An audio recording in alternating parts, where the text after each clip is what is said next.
Hello guys, Skyence Projects and Games here, and today we've got a little bit of an unusual video. One, it's on my personal account where I play on, so it's not on the account I normally use for my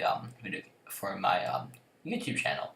And another one is it's an over-engineered Rover to Duna, and I sped this up by 8 times because it was originally like 30 minutes, and I don't really want to sit here commenting for 30 minutes, or even if I edited it, it would still be a lot of commentating. And tonight I'm just really tired, so I just gave you a short little video. Well, the day I made it. I'm probably not gonna upload it the day I made it. Here we go. I'm just fixing the gimbals. What the gimbals were is that it was what the rocket was. It was 24 magnets. 12 of them dropped off, and another 12 had full fuel. And then those dropped off, and there was a Rhino stage, if you notice. Then it's a 30 nuclear engine stage, 30 nuclear engines on there, and 3.75 meter parts. And if you notice, I'm keeping my fairing on.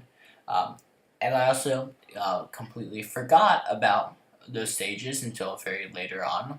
It was actually like a couple minutes. So that meant a little delta V loss, but that's alright. I over-engineered it, so that's one of the advantages of over-engineering. If you make mistakes, it's not as punishing.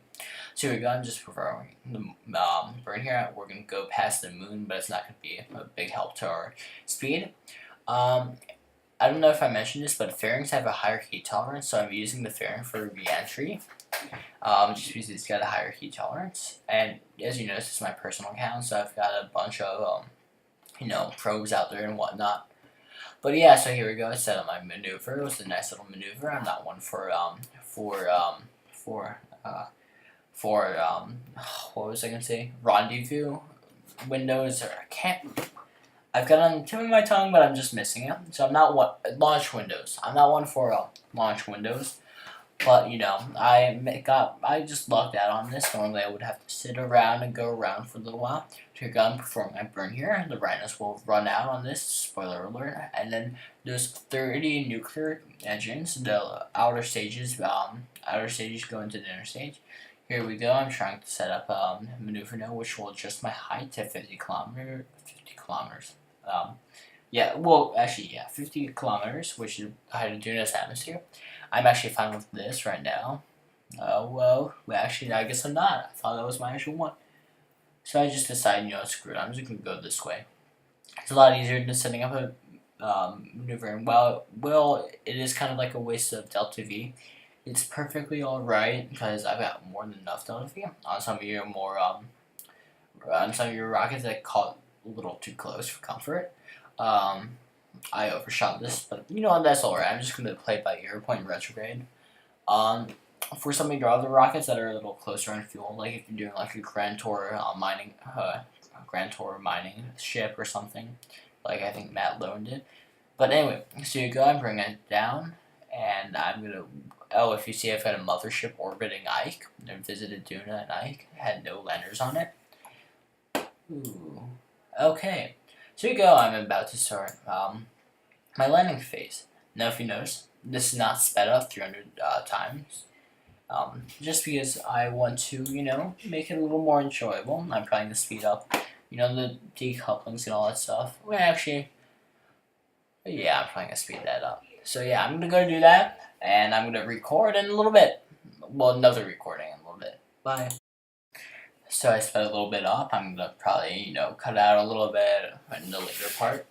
But yeah, I'm just trying to make this video as quick as possible. I'm using the nuclear engines just to bring my app down, just so I won't have to wait so much if I have to make another pass.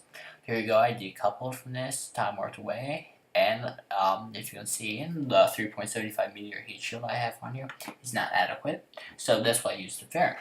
Now I'm just skimming through the top of Duna's atmosphere. Not very much heat resistance, but it's enough to slow me down and bring my apoapsis down. So yeah, I'm not going to get heat resistance for a while. Yeah.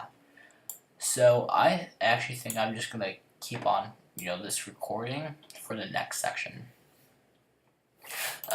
Yes, I'm just bringing my apoapsis down. Hey, I'm not going so fast it'll overheat, which is kind of like the nice part of aiming for the skimming part of the atmosphere. But yeah, I was afraid that I'll skip out of the atmosphere, but as it turns out, I won't.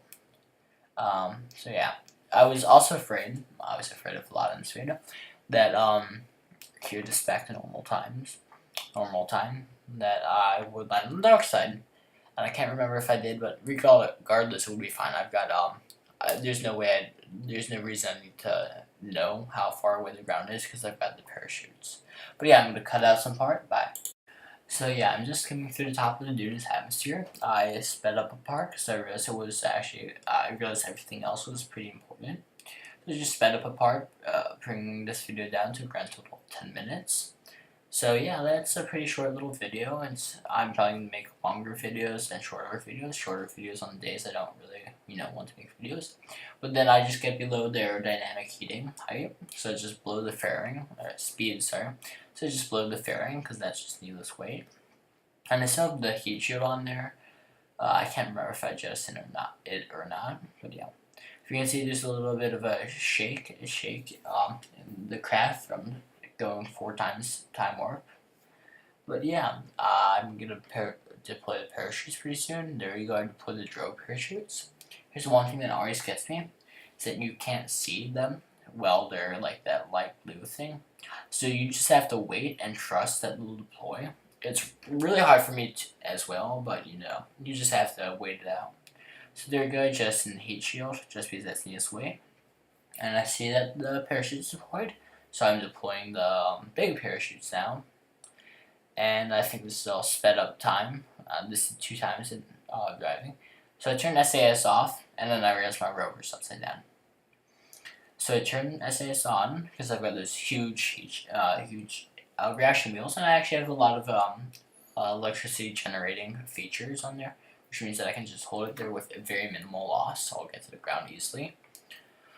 But yeah, so I'm just holding it there at 6.75 meters per second. That's perfectly fine, because what I'm actually hoping is that the fairing base will break, or even the structural holding the rover to the fairing base, because that means I won't have to jettison and kind of roll off it. If you can see there, I've got a decoupler, which is it's not the best way, but it's an alright way of getting rovers off. So yeah, I've got no idea where the ground is, but yeah, I just have to assume that since my parachutes are open, I'll be fine. I can kind of see, where the ground is, and I hit the ground, so I guess there's the ground. So what I'm going to do is decouple and use those massive reaction wheels to kind of tilt myself onto the ground. And yeah, there we go. So I tried to drive, then I realized that those reaction wheels are too powerful. Here's a little funny part, is that I try and get it today, and I keep on overshooting. I'm not really good with time warp. Sorry. Oh, look, there's on a... Nope. Okay. Nope. And will this one be the charm? I just decided to go into map mode here, because that's a little bit easier for me. And that looks like I'm in sun, and yes, there I am. So yeah, now I'm just going to start driving around a little bit. Changing it to a rover. I considered, well, actually, never mind. So I'm extending those extra solar panels. I don't really need them. Turn the brakes off, and I'm about to drive forward. At this point I went to go deal with my dog, so I'm just going to talk for a little bit. Because my dog's, a problem dog, She's still a puppy, so she's doing all that stuff. But yeah, if you'll see, I'm about to get back onto the computer, just a little bit, judging from my frames that I can see. But yeah, I've got to go eat dinner now, but I'll be back to finish up my recording. Bye. Alright, so, had dinner, and I think right about now, no, that was clearly, obviously, I didn't plan now, so I figured out that my torque is too large, so I think I'm shutting down the reaction wheels, because I won't need them. I can always turn them on again if I need them. Yeah, now I've got a car on Mars, and I'm not very good at driving it. See, I'm skidding around a lot. If any of you guys have an idea how to stop that, please let me know, because I do like rovers. I'm just not very good at driving them. So if you do have an idea, I'm completely open to hearing it.